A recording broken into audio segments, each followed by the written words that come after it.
Hello and welcome to the first ever edition of Biotic Connect.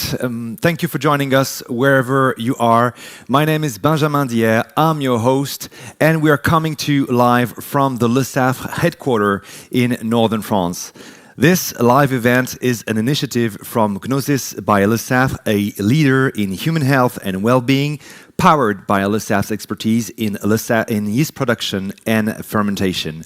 As an innovative biotech company, Gnosis specializes in developing, manufacturing, and selling active ingredients, nutritional yeasts, probiotics, and prebiotics for pharmaceutical and nutraceutical industries. And today is all about unlocking the power of yeast-based biotics through 3 key presentations. But before we get to it, let's welcome Senior Product Manager for Gnosis, Émilie Pupinck.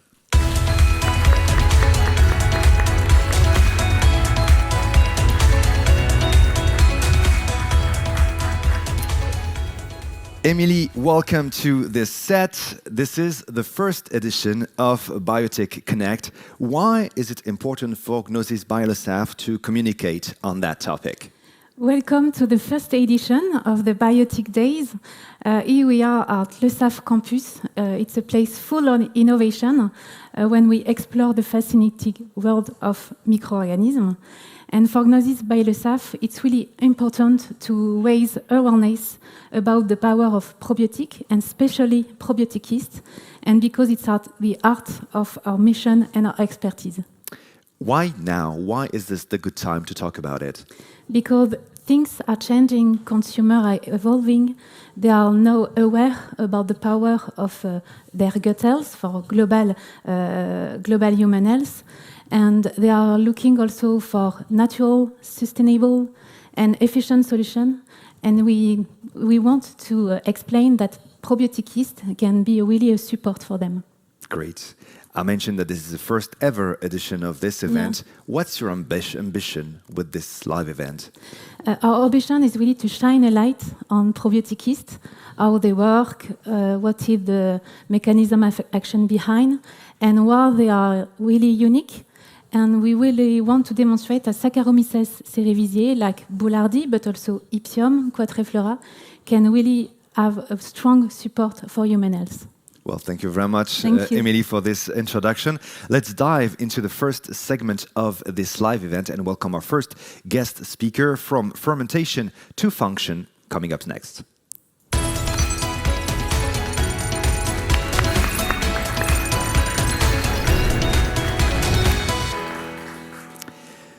Kimmo, welcome to Biotic Connect. You're a global head of scientific affairs for Gnosis. Thank you for joining us. And in the next 10 minutes, you're going to introduce the topic of yeast-based biotics for us. I'll have a few questions for you after that, but for now, you have the floor. Thank you, Benjamin. Ladies and gentlemen, every time we hear the word probiotics, I think most people are thinking about bacteria. They're thinking about bifidobacteria, they're thinking about lactobacilli, because historically speaking, these are the types of probiotics that have been investigated the most. If you look at the literature, if you do a search on PubMed, you will find thousands of publications on probiotic bacteria. If you do a search on yeast probiotics, you will also find publications, but their number is probably 10 times lower than that of bacterial probiotics. This doesn't mean that yeasts are not as good as probiotics, as bacteria. In fact, we believe, and we will go on to show, that yeast have a great potential to be excellent probiotics. And as a matter of fact, if you look at the human body, yeasts are naturally found in the body already as part of the microbiome. Microbiome is composed, as shown here on the slide, of a couple of things. You have the microbiota, which is the collection of microorganisms that live in the body. You have bacteria, you have archaea, you have protist, algae, and you also have fungi, or yeast, as part of microbiota. In addition, you have this so-called theater of activity activity, which is all the molecules, all the bioactives, all the components produced by these microorganisms, and that makes up the microbiome. In terms of prevalence, by far the highest prevalence is by bacteria, which make up about 93% of the total DNA, followed by all these other microorganisms. But finally, you have the fungi, which are then about 0.1% of the total DNA of microbiota. So in terms of sheer prevalence, fungi or yeast are of lower prevalence, but they are extremely important to human health, as we will go on to explore in a moment. Just like bacterial microbiota, the fungal microbiota, or the mycobiome, is composed of various types of yeasts.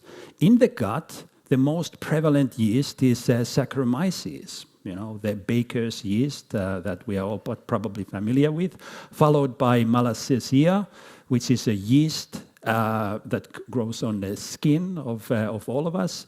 You all probably know Candida, which has associations with a lot of adverse health outcomes. And there are also many others. There are many body niches where microbiota or yeast can be found. You have them in the oral cavity, you have them in the lungs, urinary tract, vagina, breast milk, skin, and the richest one is in the intestine. And depending on the body side, you have different composition of microbiota, so it varies depending on where we are looking at. Also, depending on what we happen to be eating can also significantly impact how many yeasts and what type of yeast we have in the body. If you look in the gut and you look at the prevalence of Saccharomyces as shown on this graph here, we find that people eating a normal diet comprising bread and other things have a very high level of Saccharomyces in the gut.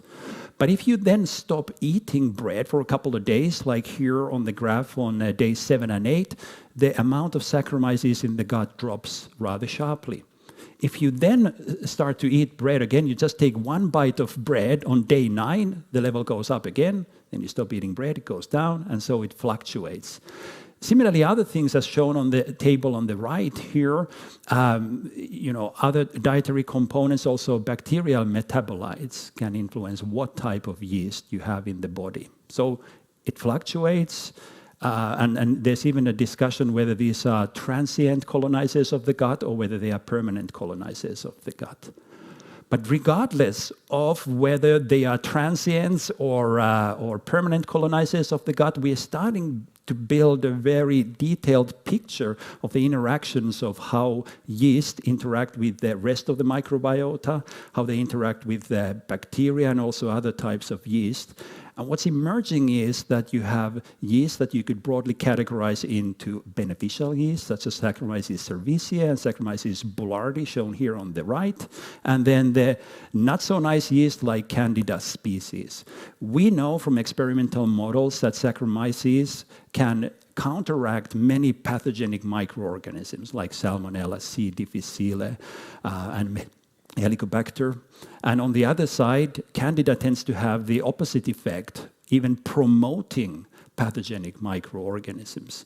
So it's very important for us to get the balance right and make sure we have the right type of microbiota, which is then supportive of our health.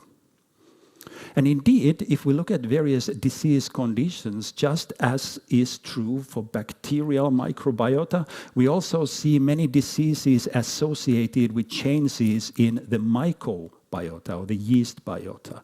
In the intestinal tract, things like inflammatory bowel disease, celiac disease, colon cancer, all of them are associated with changes in yeast composition. Outside the intestinal tract, like in lung, liver, kidney, pancreas, and brain, you also have changes in the microbiota composition in case things go wrong. Now, with all these things, it's always debatable what is the cause and the consequence, but based on what we know about yeast and their impact on health, I think we have pretty good reasons to believe that they would also have a causative role in the health. Which then, by the way, also gives rise to the whole idea of yeast probiotics. Yeast probiotics were actually discovered by chance about 100 years ago by this guy, French scientist Henri Boulard, who was searching for a new type of yeast in the 1920s in the mainland Southeast Asia. What he observed was that eating leaves of certain plants like lychee and mangosteen and drinking special tea seemed to protect people from the symptoms of cholera, the horrible diarrheal disease.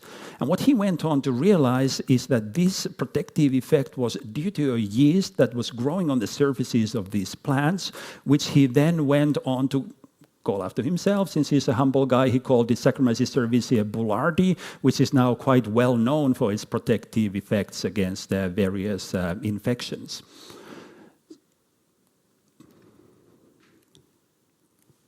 And we have a remote malfunction. That's corrected. That's your next slide. So that was about 100 years ago, but now we know that in much more detail how these yeast probiotics actually protect against health problems. We know that they can act on 3 different levels. They have activities in the gut lumen where they can bind pathogens.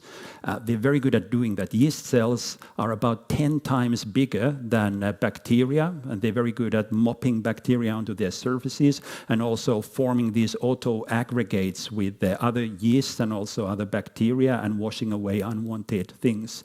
They can also neutralize toxins and thereby provide protective effects. In the center here, in the epithelial layer, yeast cells are also extremely good at binding epithelial cells, far better than bacteria are, as a matter of fact. And in so doing, they can protect the surfaces of the epithelial cells against the pathogen colonization, and they also have an impact on the epithelial cells by promoting their maturation and tightening up the tight junctions and prevent leakiness from between of these epithelial cells in the gut and also elsewhere in the body. Yeast cells are also very good at interacting with the immune system, which has many cells present in the walls of the gut and also other mucosal surfaces. Yeast cells have cell walls containing beta-glucans, chitin, and also manoproteins, all of which stimulate the immune system, reducing inflammation and also promoting secretion of protective molecules like immunoglobulin A, which gets back into the gut lumen and can bind and neutralize pathogens. So that's how yeast probiotics can provide health benefits, and that's also why yeasts are so interesting as a source of potential probiotic microorganisms. You know, another thing that makes yeast very interesting as a probiotic microorganism is that they are resistant to antibiotics. Bacteria have inside many components that are targeted by antibiotics. These cells don't have these kinds of components at all, so they are not affected by antibiotics. They also do not have any antibiotic resistance genes, and therefore they cannot transmit antibiotic resistance to other microorganisms, such as pathogens. It's very interesting. Also, because they are resistant against antibiotics, they can be used during antibiotic treatment, which often leads to diarrhea. And we have many studies showing that Saccharomyces boulardii, for example, can prevent the occurrence of antibiotic-associated diarrhea. Another thing that makes yeast very interesting as probiotics is their robustness. They have tough cell walls, and using these kinds of intestinal simulation systems, like shown in here, is the TIM1 system that mimics upper gastrointestinal tract conditions. In these systems, where the yeast cells are exposed to gastric acidity, gastric enzymes, then following that to small intestinal enzymes and bile acids, we have shown that our S. boulardii strain survives about 89% through this kind of a system. Similarly, we've shown that Saccharomyces cerevisiae survives 95% or 75%, depending on the exact setup. But the point is that yeast probiotics have far better survival than bacterial probiotics do. Now, just to finish off, the journey of yeast probiotics is not only limited to Boulardii and S. cerevisiae. We have a big screening program at Le Saf because we are a big yeast company where we're looking at other types of yeast also for probiotic functions.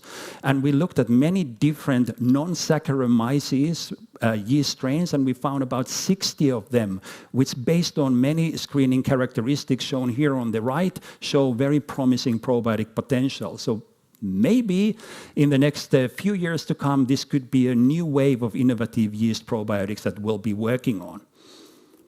Just to summarize then, power of probiotic yeast, what are we talking about here? So as we will now go on to see, yeast probiotics have many health beneficial actions in the intestine, but also beyond intestine. We'll talk about vaginal health in a minute. They are 10 times larger in size than bacteria, which gives them certain size advantage and an ability to counteract pathogens. They don't permanently colonize the body, but instead, when you stop taking them, they are washed away. They are very good at surviving. You don't need to protectively encapsulate them because they are already naturally hardy, and they are not affected by antibiotics, which I think makes this a very exciting domain. Thank you very much. Thank you very much, Kimmo. Thank you very much for this great presentation. I have a few questions for you to dig a bit deeper. Listening to you, what would you say are the key advantages of using yeast-based biotics compared to bacterial ones? Yeah, sure. That's a good question. I think, just like I said, they have certain, technological advantages. They are very robust. You don't have to worry about so much loss of live cells, during GI transit, because they're kind of naturally protected. A lot of bacteria just die off in gastric acidity, and you have to do all kinds of technological tricks to make sure that they survive and they reach the site of action alive. So that's certainly one advantage, as well as then the natural, resistance to antibiotics that yeast have can also be an advantage in a certain setup. I think otherwise, yeast, we know a lot about the yeast genome, and we can really identify the kinds of properties that we'd like to see in a probiotic and select specifically yeast cells that might have these kinds of benefits. So just like in bacteria, I think we can look for any potential health beneficial function, which then can be delivered in this potentially technologically more advantageous and easier to deal with package, which is called the yeast. Great. Well, following up on that, are there any emerging areas where yeast-based biotics show promise beyond gut health? Yes, certainly. If you think about what's happening in the world now, people are talking about gut-brain axis, this and that axis, and I think yeast probiotics has a very good potential to play in that as well. As we'll go now on to see in the next presentation, one of our yeast probiotics has an excellent performance in IBS, irritable bowel syndrome, which is really now recognized as a dysfunction or a disorder of the gut-brain axis with a very strong mental health component to it. And if we can see that our yeast probiotic works in this particular context, I think for the gut symptoms, I think we have strong reasons to believe that we could investigate it more in this gut-brain axis in general, and for mental health benefits, for anxiety, mood, and all these kinds of things. We also see some interesting effects in skin, by the way, with yeast. So I think there's also something to be investigated there. But I think really the world is our oyster when it comes to yeast probiotics. I think there are a whole spectrum of health benefits we could look into, but maybe the two that I mentioned with the gut-brain axis and skin are sort of low-hanging fruit that we'll look into. Okay, great. I was paying attention, but can you explain it to me one more time? What are the main differences between Boulardii and Ipsium? Well, they are closely related strains, certainly, but we know that Boulardii is more substantiated for, GI protection against pathogens, and it has certain advantage in that, whereas the Ipsium is more about alleviating IBS. And, all of these differences come down to small differences in the genome of these yeasts. Because even though you might have a genome that is 99% identical, there is that small portion that is still differentiating. And it is those small molecular differences and metabolites produced and cell surface components that can give closely related strains rather different properties. And some yeast strains have no protective function whatsoever when it comes to probiosis. And that's also down to it lacking certain features than Boulardii and Saccharomyces cerevisiae Ipsium have. Great. Overall, where do you see the biggest opportunities for yeast-based biotics in the next 5-10 years? Yeah, certainly. I think Well, like referring back to my previous answer, I guess, you have the gut-brain axis. Then, of course, female health, vaginal health, there's an emerging role of yeast-based probiotics, as you will hear in a moment. So I think the opportunities are many, and I think the opportunities for the field in general is just to understand these mechanistic aspects of the health benefits and the mechanisms that yeast can provide in more detail and create these well-understood, tailor-made solutions for very specific health benefits. And I think yeast cells render themselves to this kind of approach very well. Great. Well, we're going to move on to some questions that we have collected prior to this live event from customers and partners worldwide. The first one is about histamine problem treatments. The question is, how can yeast and probiotics help in that case? Yeah, so histamine and histamine intolerance is one of these things that, people have. Some people cannot eat certain foods because they naturally contain histamine, and they can have a lot of symptoms as a result of that, ranging from mild discomfort to, serious conditions. Yeast cells are very good at metabolizing things, right? And it's not necessarily work we've done so far, right?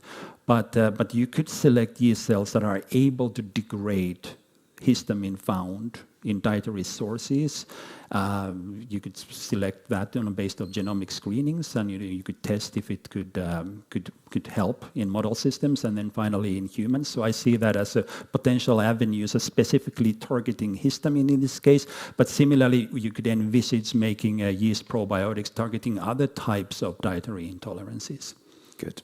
Another question we've received is, can you comment on interactions between microbiome and yeast? What happens when a new yeast is introduced?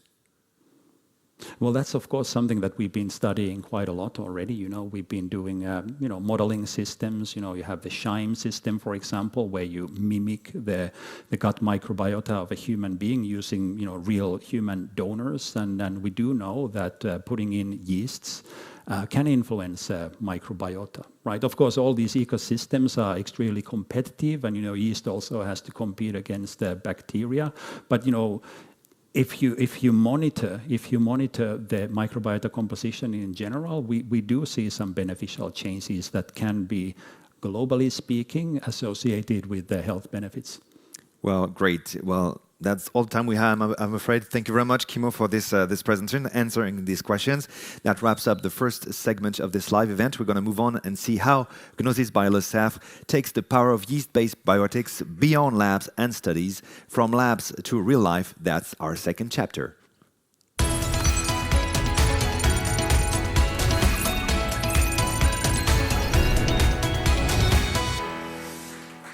And our second guest speaker is Professor of Gastroenterology at Lille University Hospital, Pierre Desreumaux. Pierre, thank you very much for joining us today.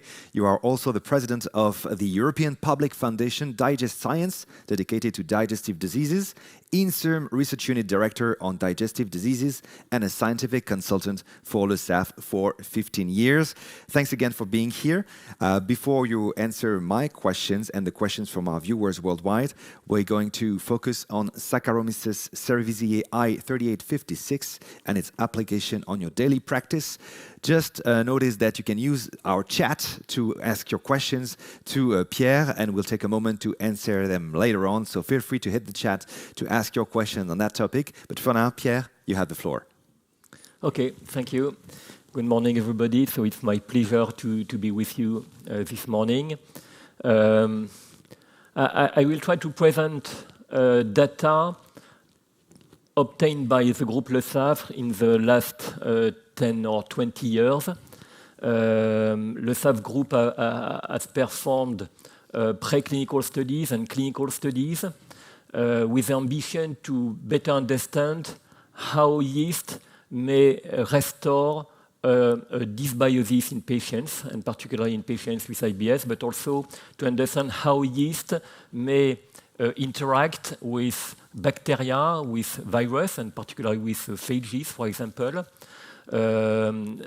And particularly, the aim of these studies was to evaluate the interaction between bacteria E. coli, between other yeast and particularly with Candida albicans, the interaction between yeast and epithelial cells, and between yeast in the gut to regulate visceral analgesia, so I mean abdominal pain, to regulate intestinal inflammation, and to regulate other disorders which may be linked to an abnormal intestinal flora. So the aim of this morning is to evaluate what the LESAF group has performed in the last 20 years in patients with IBS. IBS is irritable bowel syndrome. It's a functional chronic disorder. It's a public health problem. It's characterized by abdominal pain, by bloating, by abdominal distension, usually in women. So it's usually in 80% of cases in women, and it's associated with changes in bowel habits. So I mean that usually this abdominal pain is associated with constipation or with diarrhea or with an alternance of diarrhea and constipation. So it's a public health problem. It means that we estimate using ROM4 criteria. It's what we use classically to characterize IBS.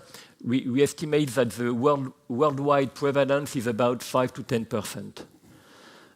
It's about 3% of the visits to the general practitioners, 40% of all gastroenterology outpatient consultations. The cost is estimated to more than $20 billion per year in US, and it's one of the leading causes of absenteeism in Europe and in the US. So it's a huge problem, and it's probably underdiagnosed and underestimated. Underdiagnosed because most patients with IBS never seek a medical doctor, and underdiagnosed and underestimated because in the definition of ROM4, so if we use ROM4 criteria, the ROM4 criteria is defined by abdominal pain at least 1 day per week during the last 3 months, associated with altered bowel habits in patients having no organic intestinal disease. So it means that if you have a colorectal cancer, if you have a celiac disease, if you have an inflammatory bowel disease, if you have a microscopic colitis, etc., in remission, we cannot give the diagnosis of IBS. And in the reality, we know that about 30% of these patients with organic intestinal disease in remission have IBS symptoms. So we name these patients as IBS-like disorders. So if you take that into consideration, it means that probably the right number of patients in IBS in Europe or in US is probably 2 to 10-fold higher than what we believed. So it's a problem, it's a public health problem, and the therapeutic strategy remain very poor. We estimate that about more than 60% of IBS patients are unsatisfied by the global strategy that we use classically for the treatment. And most therapeutic options in these patients do not exceed 10% therapeutic gain compared to the placebo. So to provide an alternative approach to manage these patients with IBS, the LESAF group has performed preclinical and clinical studies to evaluate the role of yeast, and particularly the role of Saccharomyces cerevisiae I3856, so I will name this strain Ipsion, in patients with IBS. So for this aim, initially, preclinical developments have been performed with the ambition to find, among the large library belonging to Le Safre, to identify the best yeast having the ability to decrease visceral hypersensitivity, so abdominal pain in patients, to restore dysbiosis, which is a mechanism, important mechanism in the physiopathology of IBS, and to decrease intestinal inflammation. So with these three targets, more than 200 yeast strains have been screened, and one strain have been selected. And this selection was performed in the Levasi program. It's a program created in 2000, including infectiologists, including mycologists, including immunologists, including gastroenterologists. And the yeast was screened on their anti-inflammatory, analgesic, and anti-infectious properties, particularly directed against E. coli and Candida albicans. So based on this data, one strain, Ipsium, was selected and in vitro, and this strain was evaluated preclinically in vitro and in vivo using animal models mimicking IBS, and they have shown that Ipsium was able to interact with other bacteria, and particularly with E. coli, with other yeast, and particularly with Candida albicans. Ipsium was able to interact directly with epithelial cells to induce some nuclear receptors, and particularly activated receptors, peroxisome proliferator activated receptors, PIPA receptors, which are nuclear receptors expressed by epithelial cells. And these nuclear receptors are one of the main key factors having the ability to regulate pain in the gut. So together with mu-opioid receptor and cannabinoid receptors, yeast, and particularly Ipsium, was able to induce this receptor to induce analgesia. And concerning the anti-inflammatory effects, Ipsium was able to decrease the production of most important inflammatory cytokines, IL-1 beta, IL-6, TNF-alpha. And so this Ipsium yeast was able to decrease or to interact with the three main mechanisms associated with the physiopathology of IBS. So to interact with the microbiota and to restore dysbiosis, to interact with epithelial cells to induce visceral hypersensitivity, and to decrease intestinal inflammation in the gut of animals. So based on this data, clinical developments have been performed in the last 20 years. 4 clinical trials have been performed, clinical trials, randomized clinical trials performed against placebo, and two meta-analyses have been performed in the last 10 years. Briefly, the data of these different studies show that Ipsium is able to decrease abdominal pain in patients with IBS, and the decrease is about 35% in intensity, and it involved about 70% of patients treated with Ipsium. So we have a reduction of abdominal pain, we have an improvement of bloating, and we have a decrease of bloating intensity by about 20%. We have an improvement of bowel habits, we have an improvement of constipation or diarrhea, and we can restore also the stool consistency in these patients, and we have an improvement of quality of life, and particularly an improvement of the body image of the patients, and also an improvement of food avoidances. So it's typically what we observe in patients treated with Ipsium. You have a graph corresponding to the intensity of abdominal pain, in gray in patients receiving the placebo, in gray in patients receiving Ipsium, in green in patients receiving Ipsium, in gray in patients receiving the placebo.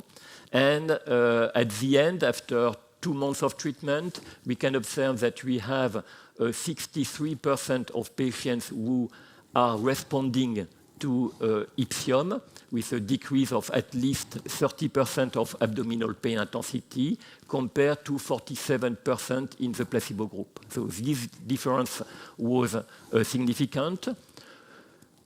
This decrease of abdominal pain is significant, appears significant after 2 weeks of treatment, and the decrease after 2 months of treatment reached 40% of decrease of the intensity of abdominal pain.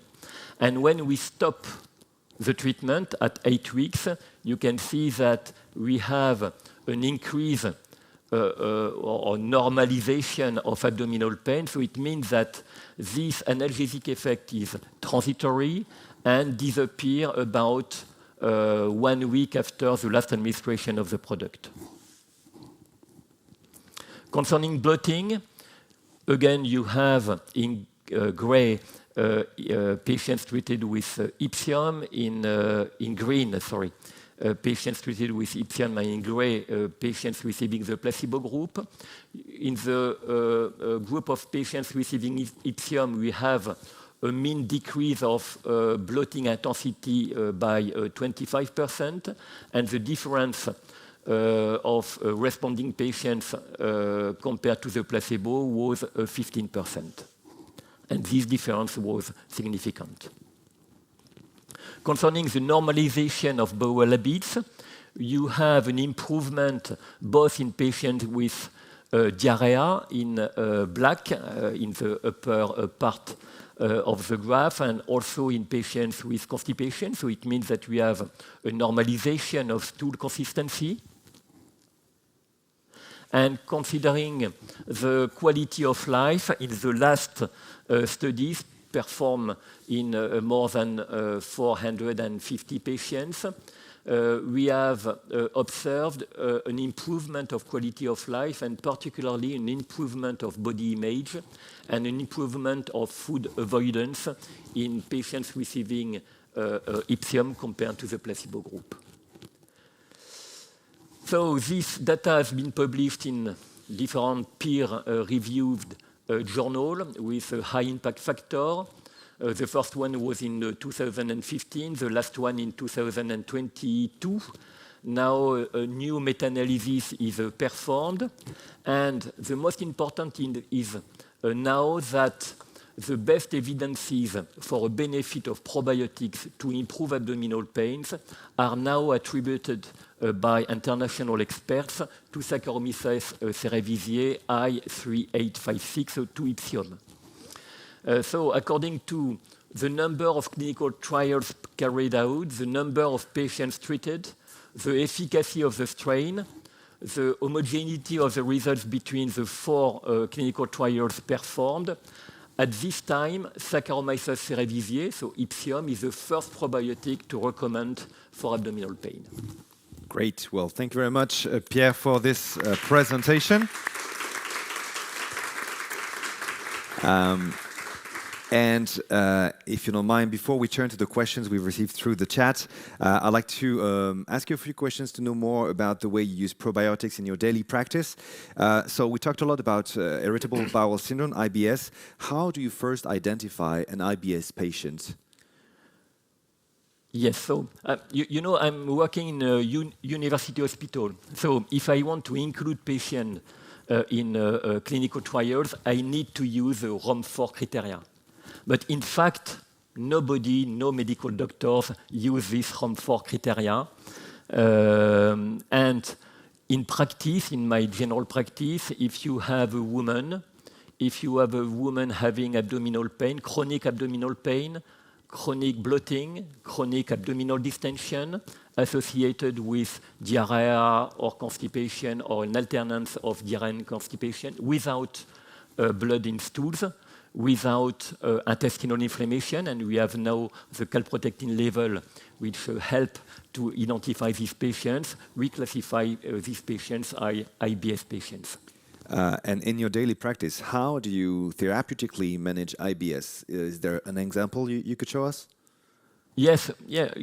So perhaps we can. I think that we have clinical cases. Yes. So perhaps we can use this clinical case to be closer to the reality. So it's a classical clinical case. It's a 30-year-old woman. So IBS is occurring in 80% in women.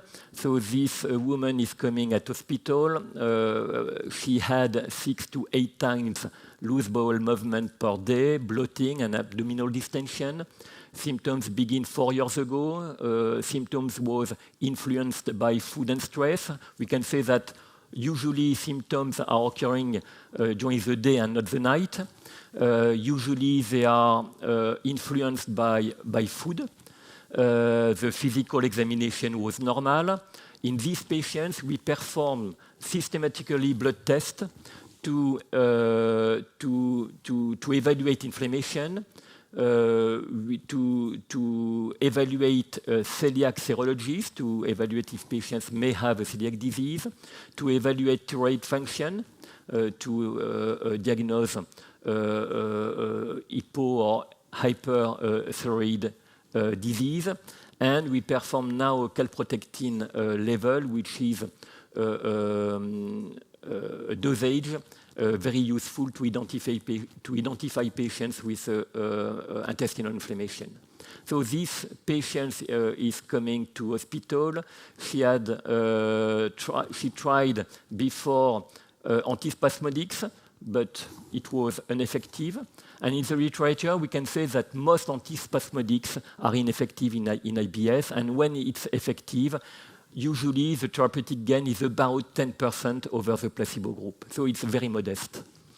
Usually we try peppermint oils. So it's peppermint oils encapsulated in a delayed formulation. It's useful in about 50% of patients. And usually patients are coming to hospital and say, I've tried a lot of probiotic, but it doesn't work. So in these patients, usually we try in first intention, we try low FODMAP diet. So in Western countries, in US and Europe, the recommendation is to try low FODMAP diet, and we have an efficacy in about 80% of patients when these low FODMAP diet are performed by specialized dietitian. And in my clinical practice, when the low FODMAP diet is not working, so it's about 20% of patients, or when the low FODMAP diet is working partially, so when patients have still abdominal pain, I try probiotic treatments. Okay, so you use probiotics. Why exactly do you use that solution to try to treat IBS? The first reason is that it's asking by patients. 70% of patients with IBS want a natural, non-pharmacological treatment. And they know quite well what are probiotics, and they want to have probiotic treatments. The problem is that you have thousands of probiotics in the market, and very few have been evaluated as a drug. Well, as you just mentioned, there's a whole range of probiotics to choose from. So how do you choose the right one to treat IBS? I think that for a medical doctor to propose a probiotic, we have to select only strains showing an efficacy in double-blind, randomized clinical trials against placebo. And in the last 5 years, you have at least 4 reviews regrouping more than 500 clinical trials, showing that, in fact, 3 strains of probiotics have shown an efficacy to reduce abdominal pain. And the first one is Ipsium. Okay. Okay, great. Well, thank you for answering my questions. We're going to turn to the questions you've sent us through the chat. So questions from our remote viewers. The first one is about Ipsium. You just mentioned it. It says, we discovered the efficacy of Ipsium during your presentation. What is the recommended dosage? The recommended dosage of Ipsium is 500 milligrams per day. So it's what we have used in most of the clinical trials performed. It's a quite usual dosage for probiotics. So we know that probiotics, the efficacy of probiotics is dose dependent and begin usually at 10 to 9 colonies per day. So 500 milligrams of Ipsium is corresponding to about 10 to 9. So I begin with one dosage of one administration of 500 milligrams in the morning before breakfast. And if we don't have an efficacy, or if efficacy is only partial, I can enhance the dosage to 1 gram. Okay. Next question. Studies have been made on IBS patients. Can we use this data for healthy people? Yes. So, in fact, we use IBS in clinical trials because it's mimicking abdominal pain in healthy volunteers. And it's accepted by the scientific community to do that. So, in fact, when you have abdominal pain, if you have bloating, if you have abdominal distension associated with altered bowel habits, I think that it's a good option to try Ipsium. There is a non-efficacy, there is no adverse event, and you have a long-term efficacy without habituation. Okay, good. Next question. Do you have data on the efficacy of Ipsium on SIBO, which is small intestinal bacterial overgrowth?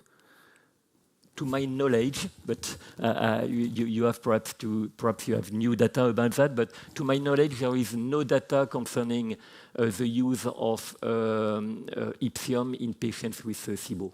Okay. Well, thank you very much for answering these questions. Johan, thank you very much for sharing your questions with us.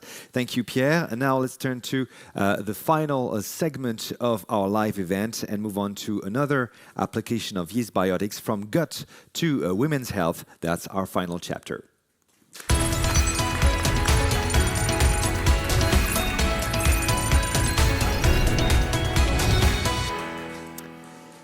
Florian, welcome to our set. You're Substantiation Science Team Leader here at Gnosis. You're going to tell us about another application of yeast-based biotics designed by Gnosis for women's health. The floor is yours. Thank you, Benjamin.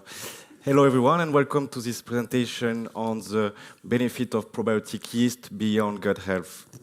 So in this presentation, we will explore the science supporting the benefit of the strain Saccharomyces cerevisiae I3856 beyond gut health and in vaginal health. So as you have seen in previous presentations, this yeast probiotic has been studied over the past years, and the historical area of development has long been around benefit for gut health. But in parallel, the multiple probiotic properties that have been demonstrated on this strain have led to new research exploring its benefit beyond gastrointestinal health, so from oral health to vaginal health. So today the presentation will be on the science supporting the benefit of this probiotic yeast strain marketed as Quattriflora for women intimate health. So as we talk about women intimate health, the vaginal microbiota is a key component. It is a complex ecosystem of around 200 bacterial species, but other types of microorganisms as well. And this complex ecosystem play important role for women's health, from protection against infection to ensuring healthy pregnancies. However, it has also a fragile balance and can be affected by numerous factors such as stress, hormonal variation, or antibiotic use. And in some cases, this microbiota can become more susceptible to the development of pathogen. So this is what happened during vaginal infection. Vaginal infection is happen when a microorganism develop, overgrow, induce inflammation, and clinical symptoms. We usually distinguish between two types of infection depending on the microbial origin of the infection. You have bacterial vaginosis that are caused by a bacteria such as Gardnerella vaginalis, which is the main pathogen responsible. And when the pathogen is a fungi, then the corresponding infection is a vulvovaginal candidiasis, and Candida albicans is involved in most cases, in about 90% of cases of vulvovaginal candidiasis. It is an important issue, and the prevalence is very high. It is estimated that 1 out of 4 women will have an episode of vaginal infection during a year, and virtually all women will have an episode of vaginal infection in their life. In case of vaginal infection, the standard of care remains the use of one-shot antimicrobials. These are available without medical prescription, without the determination of the microbial origin of the infection. Their efficacy may be limited, and their prolonged use may be associated with risk of developing antimicrobial resistances, and they can also induce a sustained disruption of the vaginal microbiota, which ultimately become less resistant against the development of pathogen. So there is an interest in developing alternative complementary therapeutic options, and probiotics are promising one to support women intimate health. Probiotics are defined as a live microorganism which can confer a health benefit. These are inspired by the symbiotic relationships that we have with the microbes that live in and on us. And one of the key role of the vaginal microbiota is to protect against the development of pathogen. This happens through a key mechanism that is called colonization resistance, which is simply a competition for space and resources. But this complex ecosystem also produce antimicrobial substances. It is usually marked by a dominance of lactobacilli, which produce lactic acid, maintaining a relatively low pH. These microbes can also interact with vaginal epithelial cells, stimulate mucus production, and it is also known that these microbes interact and support a woman's immune system. So what happened during an episode of vaginal infection? So this is represented on the right part of this slide. In case where the microbiota, the vaginal microbiota is disrupted, an opportunistic pathogen can develop, and here it is illustrated with Candida albicans. This microorganism can adhere to vaginal epithelial cells, switch to its pathogenic form, the HIFA, and induce inflammation and symptoms of infection. So this is actually what we wanted to target when developing this probiotic yeast Quadriflora. We wanted to act on the key steps of the pathogenesis of vaginal infection and also support the natural balance of the vaginal microbiota. So here you can see an overview of the research that have been done over the past 10 years. This yeast probiotic has been studied in vitro, in vivo, in different models of experimental infection, as well as in clinical studies. Here is illustrated the main mechanism of action that have been documented on this probiotic yeast strain. It has been shown to act on the main pathogen involved in the episode of vaginal infection, so Gardnerella vaginalis, as well as Candida albicans. In fact, the mode of action can be clustered into 3 types of mechanism. One is the anti-pathogenic action. This probiotic yeast does that in binding to pathogens such as Candida albicans. It has also been shown to have anti-biofilm properties to suppress pathogen virulence factors. Second main type of mechanism is the activity of this probiotic yeast in protecting the vaginal epithelium integrity. So it has been documented that this yeast strain is able to interact with vaginal epithelial cells, forming a protective barrier, inhibiting the adhesion of pathogen, or displacing pathogens that already adhere to vaginal epithelial cells, and ultimately reducing damage of the vaginal barrier in case of infection. And last but not least is also the immune modulating properties of that strain, and it has been shown that in case of infection, this yeast probiotic has an anti-inflammatory action. So altogether, this mechanism demonstrates the probiotic properties of this yeast and suggests its benefit to prevent the overgrowth of pathogen or accelerate their clearance. We have studied also this yeast strain in clinical studies. We have performed 2 clinical studies. On the left here, you can see one clinical study that has been published in Nutrients. In this study, we evaluated the probiotic yeast migration from the gut microbiota to the vagina. And we also conducted a clinical study in women affected with vulvovaginal candidiasis. So starting with the first one, published in Nutrients, we evaluated the relevance of oral administration. So oral administration of a probiotic is for sure an easier way of administration. This can allow a better compliance, but it also has the advantage to provide an early antipathogenic action in the intestine, which is a known reservoir for pathogens. But ultimately, what we wanted to know also is whether or not this probiotic is able to reach its site of action in the vagina, and this is what we demonstrated for the first time in this clinical trial. Then we evaluated the efficacy of this probiotic in women affected by vulvovaginal candidiasis.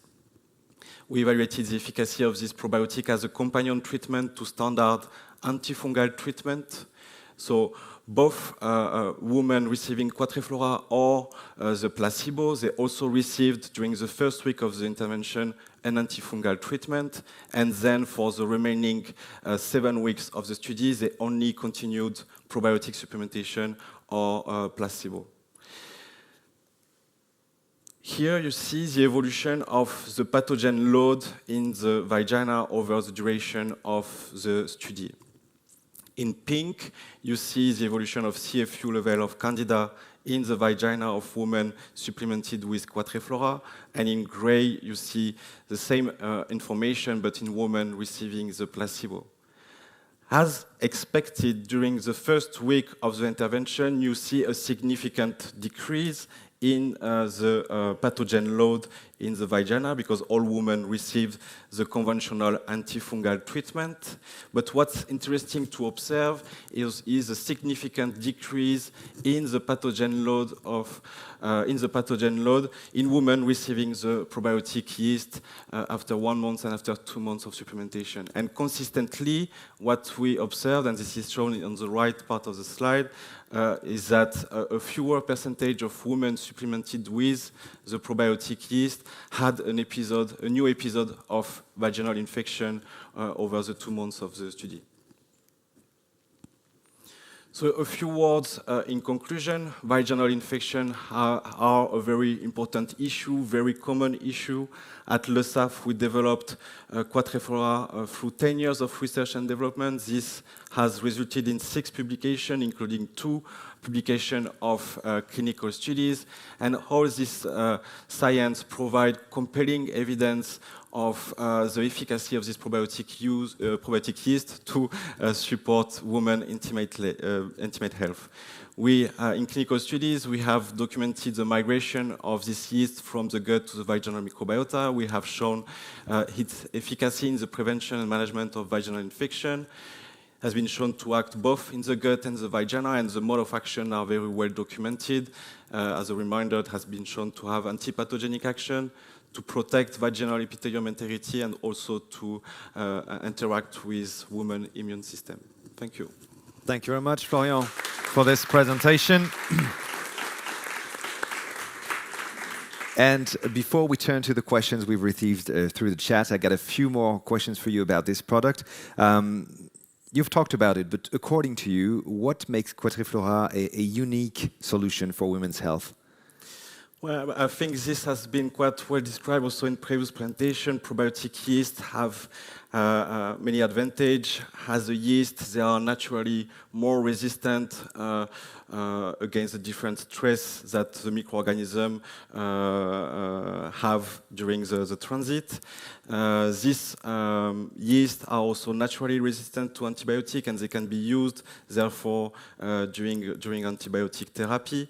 And this is especially relevant on topic of women intimate health, because actually vaginal infection can be an adverse effect of the use of antibiotics. So there is an interest for probiotic yeast in this domain.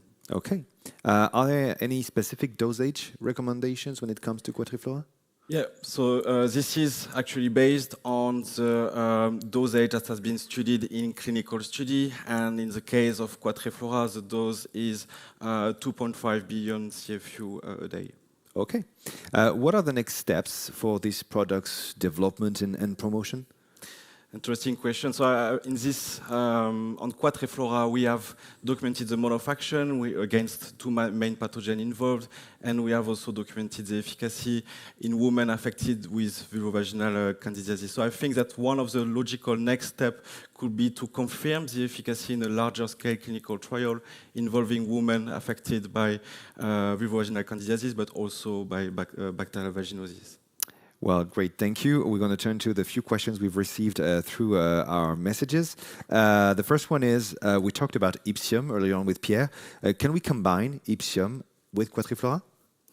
Yeah, I think this is one of the advantages of having a well-documented probiotic yeast. This has shown to provide gut health benefit. So for sure, a woman can benefit from the gut health effect, as well as support for their intimate health. Okay. Next question is similar to one I asked Kimmo earlier on. Why use yeast instead of bacteria when it comes to vaginal health? Yes, this is a question that we often receive, and this is also explained because we are more used to probiotic bacteria, but I think this has been covered this morning. Probiotic yeast have advantage as they are naturally resistant through the digestion.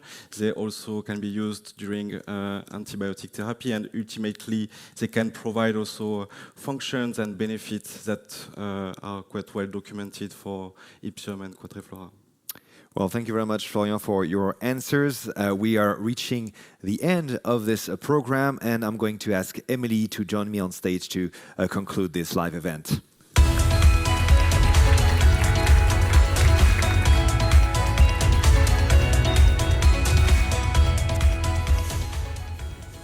Emily, welcome back. We are wrapping up this first ever edition of the Biotic Connect. What's your feeling right now? I'm really happy. I hope that you discover more science behind probiotic yeast and why probiotic yeast are really an amazing potential for human health and to, for example, for Ipsium to improve quality of life.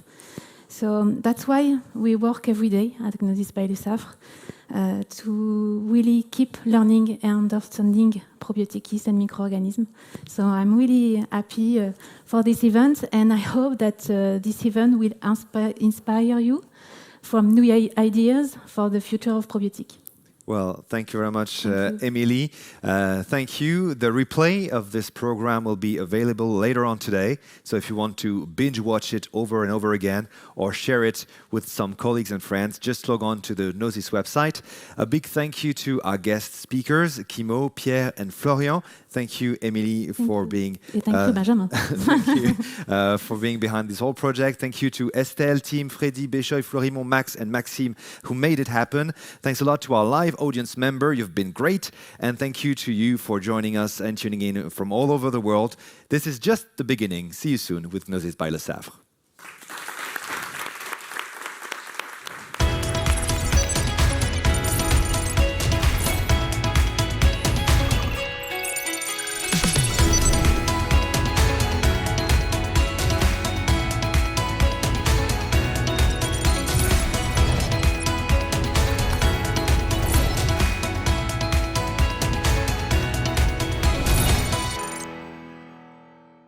And that's it. I think we're off.